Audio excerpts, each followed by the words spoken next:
बिस्मिल्लाहिर्रहमानिर्रहीम। Sufiyan Ghani means business के साथ जो है अल्लाह के फजल से जो है 5 अगस्त 2024 को जो है अपनी वीडियो के साथ जो है वो अल्हम्दुलिल्लाह हाजिर है।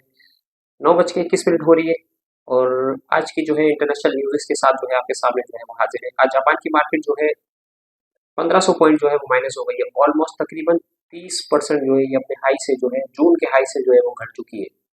ठीक है ना, इस टाइम के ऊपर 1688 जो है माइनस दिखा रही है, 33,244 पे जो है वो ट्रेड हो रही है। वो यूएस के अनएम्प्लॉयमेंट के डेटे की वजह से जो है पूरी दुनिया की मार्केट्स जो है वो क्रश कर गई है और पूरी दुनिया में एक सेलिंग प्रेशर है। ऑयल भी जो है 73 पे ट्रेड कर रहा है, जो पाकिस्तान के लिए जो है वो बहुत ही अच्छा है। गोल्ड की प्राइस जो है वो 2456 पे जो है वो ट्रेड कर रही है और इंडिया की सेंसेक्स जो है इस टाइम पे 1500 पॉइंट तकरीबन माइनस है, 79,491 पे ट्रेड कर रही है।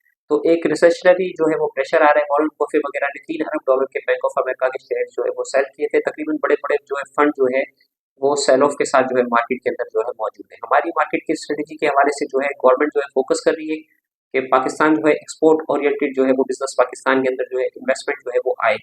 तो पीआईए को बेनिफिट हो सकता है ऑयल की प्राइस नीचे जाने की वजह से। इस टाइम पे 18 रुपये 13 पैसे पर 8 लाख का बायर जो है वहाँ पे मौजूद है प्री ओपन के ऊपर। और इसके साथ जो है पाकिस्तान का टेक्सटाइल सेक्टर हो गया, पाकिस्तान का फूड सेक्टर हो गया, आईटी सेक्टर हो गया, इसके अंदर जो है आप जो है आने वाले दिनों में आप ग्रोथ देख सकते हैं। $3 अरब की पाकिस्तान ने जो है आईटी की एक्सपोर्ट को जो है माशाल्लाह से अचीव किया है।